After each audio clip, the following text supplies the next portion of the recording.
And you know what time it is? It's time for KP's Video News.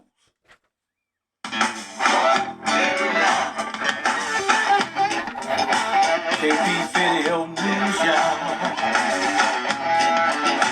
KP's Video News, y'all. KP's Video News, y'all. That's right. It's time for KP's Video News, y'all. That's right. We got a 4-alarm out here today. Got a 4-alarm out here. It's been a bunch of crazy stuff going on. I don't know if a lot of y'all been paying attention, but they've been doing a lot of guys out here and women too have been doing a lot of snatch and grab type robberies at a lot of these stores. Theft, because theft at a lot of these stores here, and for a lot of people that don't really know, that whole snatch and run stuff has been going on for decades. It's not really anything new, and I can't figure out why they're just now focusing on it. Maybe they probably amped it up. Maybe they're doing it a lot more than what they used to do it, but that might be the reason. But I'm telling you, man, they've been doing that for decades. They even had another one called crash and grab, where they say if you stopped at a stoplight or something, the guy would come up and bash your window. Bash your window. They usually did this more to women, so women be careful. They bash your window in while you at a light and reach in the car and snatch your purse and take off and run. So a bunch of that kind of crazy stuff has been going on for, like I said, for decades. It's not anything new. But since it's going on, be aware. Be aware and be aware of your surroundings at all times. Anyway, I'm going to get started here. This first story. It has an elderly woman that was body slammed by laughing cops. So it's Karen Garner, a 73-year-old woman with dementia in Loveland, Colorado, has been awarded a $3 million settlement a year after local police officers brutally arrested her for allegedly leaving a Walmart without paying for a $13 worth of merchandise. Two police officers, Austin Hopp and Daria Jalali, reportedly tackled the elderly woman to the ground and pinned her during an arrest, causing her injuries such as a dislocated shoulder, broken arm, and bruises. And police officers, including the Hop and Jalali, were caught. They were then caught on video laughing as they watched the body camera footage of the arrest, mocking Garner as she sat in jail without medical care for nearly 6 hours. The Garner family filed a federal lawsuit against the city of Loveland and its officers, claiming the police department violated their civil rights. The family chose to agree with the settlement, which will end the pending lawsuit since Garner's health has been declining. Since her family hopes the officers involved will go to jail and charges will be made within the police force, there needs to be some change in this department, Garner's daughter stated, and I don't want to see this happen to anyone else's family. Again, I don't want to see it. Moreover, Hop and Jalili, who were charged only after the body camera footage went viral, will still face criminal charges in connection with the violent arrest, despite the settlement. So they're still being kept on, held on the charges. I'm going to save this story. Sometimes I do these stories, and I like to hold on to them and save them so I can go back and look at these stories and revisit them. Because sometimes you never know, man. You never know. But anyway, the second story is an Indiana couple that saw their house guest picture on Facebook and realized he was wanted for a deadly hit and run of a child. And so police arrested John Killo Jr., 52, and charged him with leaving the scene of an accident resulting in death. Killo is accused of striking and killing an 11-year-old boy, Kyson Beatty, and fleeing the scene. An Indiana couple frantically called the police after realizing their house guest was wanted for the deadly hit and run of the 11-year-old boy. Kyson Beatty, a sixth grader at Perry Middle School, was struck by a vehicle on December 11th and the Wicker Street south of Indianapolis. Beatty, who had been riding a small motorcycle, was pronounced deceased on the scene, according to the release of the Indianapolis Metropolitan Police Department. And police later identified a flatbed truck with the vehicle was the vehicle of interest, and they were searching for the driver. A week later, Katie Brooke and Craig King said a man identified as John Kellogg Jr. showed up at their home on December 17th asking for a place to stay.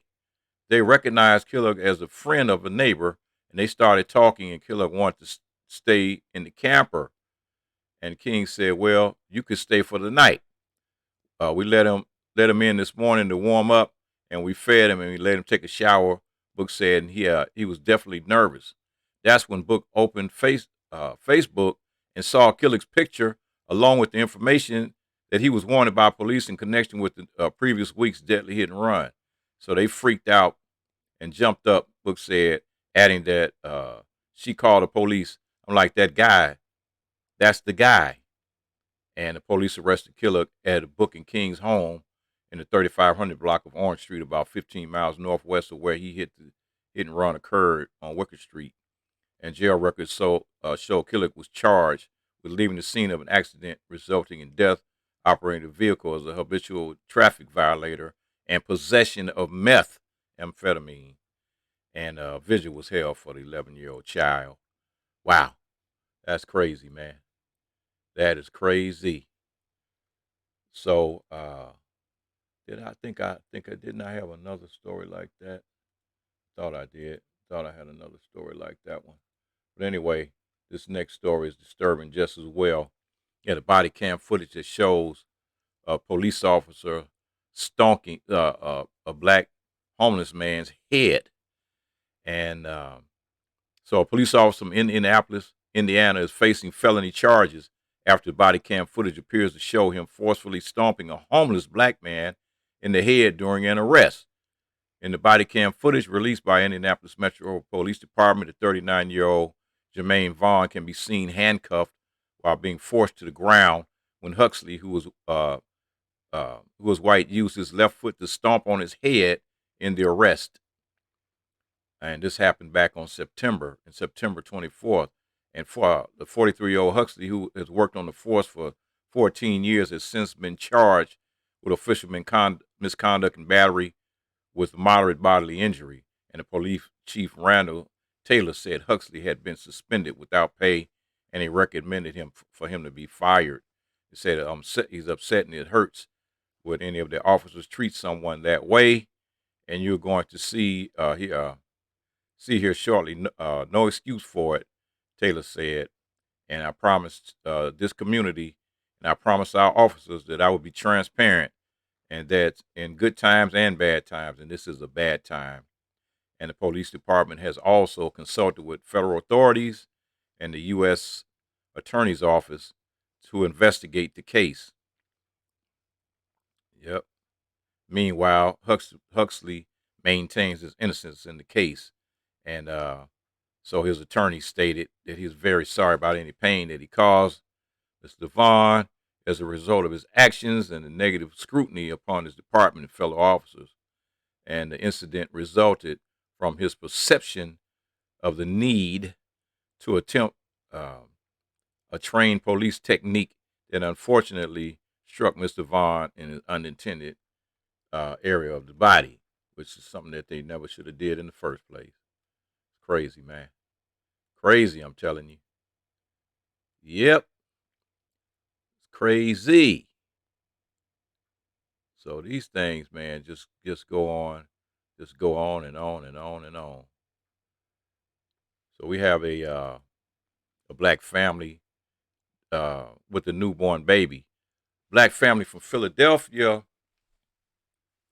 They had a newborn child that was forced off an American Airlines flight when their seventh month baby says they are planning to pursue legal actions against the company. Alan Ali and his partner Karen, I'm sorry, Camilla, and their newborn daughter were traveling home to Philadelphia on an American Airlines flight from Charlotte, North Carolina, when the incident happened. In the now viral video, the flight attendant can be seen having an argument with them while she was holding her their baby. Via the audio, the family was being instructed to get their belongings and exit the flight. The verbal altercation became apparently started when the couple got out of their seats to let a white male passenger who came late to get to his seat. The man was accompanied by a flight attendant. As he walked up the aisle, Ali said he recalled a flight attendant aggressively telling them, "Y'all have to get up." They obliged, but because the attendant was blocking the aisle, they couldn't move. When Jole asked if she could move to allow extra room, the attendant apparently replied, "Is this going to be a problem?" The flight attendant continued treating them rudely, ordering them to sit down and fasten their seatbelts, which prompted Camille to tell the attendant that she didn't like how she spoke to her. That's when the attendant stormed off to report the issue to the captain. The family was removed from the flight right before departure as for the captain's decision. They were rebooked on a later flight, which was a big inconvenience as they had to wait at the airport for several hours while attending to their newborn baby.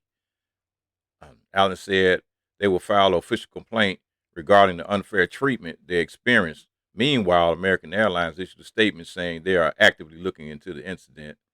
Don't count on that because I've been through some incidents as far as like dealing with airports and all that mess. They're not going to do anything. Your best bet is to file a lawsuit. And so they claim that their values demand that all customers are treated fairly and with respect. And we find that the video posted by the family concerning. We have reached out to the customers involved to understand their experience, and we are seeking additional information from other passengers on board the team and team members who were present. And this matter has their full attention, and they would take appropriate action as necessary. Don't expect anything. I'm telling you now, your best bet is to file a lawsuit. I went through all that trying to get resolution, wrote letters, contacted corporate offices and all the rest of that stuff, man. Only thing I got was, "We're looking into it" letter, and nothing ever came out of it, man. So I'm telling you, if you want to get some real results, sometimes you got to hit them in the wallet. You got to hit them in the wallet, man. Then you'll get some results. So, yep, then you will get some results, man. Other than that, nah, you won't be getting any results. You won't be getting any kind of results. I'm telling you, man. So, okay, we have the next story. We have Kristen Hayden, who hails from Hillsborough, New Jersey, makes history as the first black woman to win a national diving title. And after recently securing her victory in the U.S. Diving Winter National Championships, what's more, she is the first black American to earn a bid to the World Championships. The first. Hayden paired with Quinn Henninger for the mixed synchronized 3-meter springboard competition. The duo took the lead on their third dive and earned 7s and 7.5 on their next 2 dives, totaling with a total of 286 points and just 3 points ahead of the competitors, Carson Tyler and Ann Fowler. Hayden is now one of the only 2 black divers to win U.S. national titles, joining Mike Wright, who won the first 1-meter springboard in 2012. And I don't think words can even describe the feeling Hayden stated in a statement. You read about people like that. You watch Serena Williams, Simone Biles, Simone Manuel, but when it's yourself, it's insane.